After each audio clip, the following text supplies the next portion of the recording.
With the quorum call. Without objection. There is a doctor in Pakistan by the name of Shakil Afridi. He's been identified as a doctor who helped us with information in order to get bin Laden.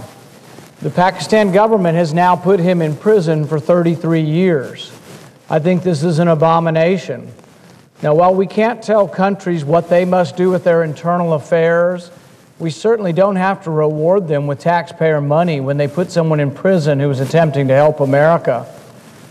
My point and my message to Pakistan, if you want to be an ally, act like it.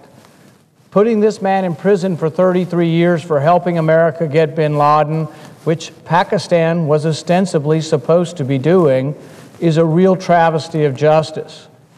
Bin Laden lived for nearly a decade in Pakistan, in a city, living comfortably, a mile or two from one of their military academies.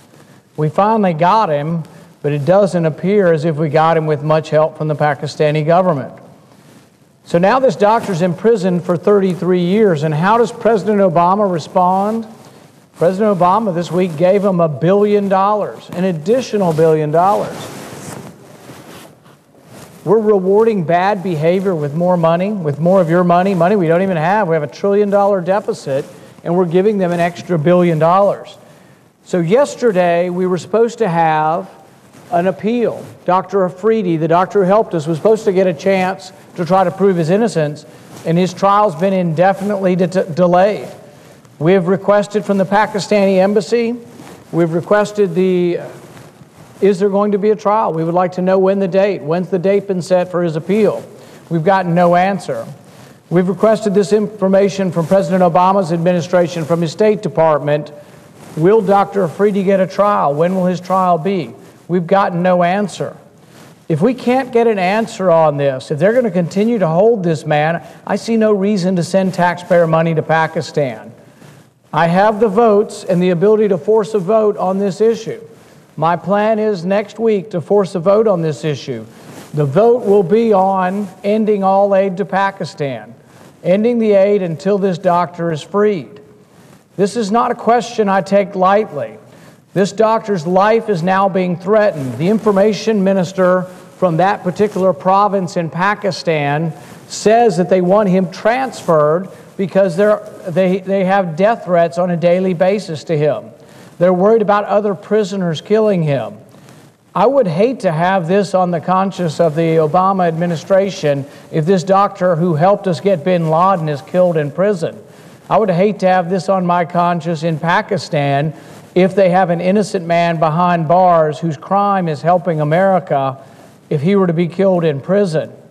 At the very least, the Pakistani government ought to immediately get him into a safe prison in one of the larger cities outside the tribal regions. So we're concerned about Dr. Afridi's safety. We're concerned about imprisoning him for life for helping America. We're also concerned about American taxpayers' money being taken from hardworking Americans and sent to a country that seems to disrespect us. I'm all for cooperating with Pakistan. I hope they will continue to work with us, but you shouldn't have to buy your friends. We just gave them an extra $1 billion, and yet they continue to disrespect us by holding this man in prison. I'm very concerned about his safety. I'm concerned that his appeal was not heard today and that his trial was canceled. And next week, if we don't have answers on his trial, we will be here on the floor until I get a vote on whether or not we should continue sending money to Pakistan while they hold him. This is a very important issue for Americans, and I hope all across America, people are going to ask themselves and call their senators and say, you know what, I'm not so sure we should send our hard-earned dollars to Pakistan when they treat us this way. Thank you, Madam President, and I yield back my time.